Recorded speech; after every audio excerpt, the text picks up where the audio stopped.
Welcome to Sweet Life Beat Life. We hope this video helps. You start by opening the map editor and loading the project you will modify. This gets you into the workspace immediately. Make a quick backup before you change anything so you can revert if needed. Then set the grid spacing to 1/2 or 1 unit and turn on snap. This reduces alignment work. Once done, create a new layer for your edits so you won't overwrite base assets, and make sure the asset library is visible for fast placement. You now begin adding elements. Drag prefab assets into the scene to maintain consistent geometry across the map. Use the transform gizmo to rotate, scale, and tweak elevation.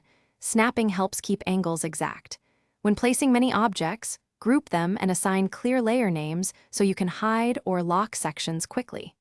Also, check collision bounds and navigation meshes as you go. This prevents unexpected gameplay issues later and keeps the scene performing well. You finish by running a focused playtest to confirm navigation, lighting, and performance assumptions. If frame rate or occlusion looks off, optimize by merging static meshes and reducing draw calls before making more edits. Once satisfied, export the map and commit the final file to version control. If something breaks, revert to the backup and reapply your changes in smaller steps to isolate the cause. This makes debugging faster and prevents large regressions. Thanks for watching. Consider subscribing if we helped you.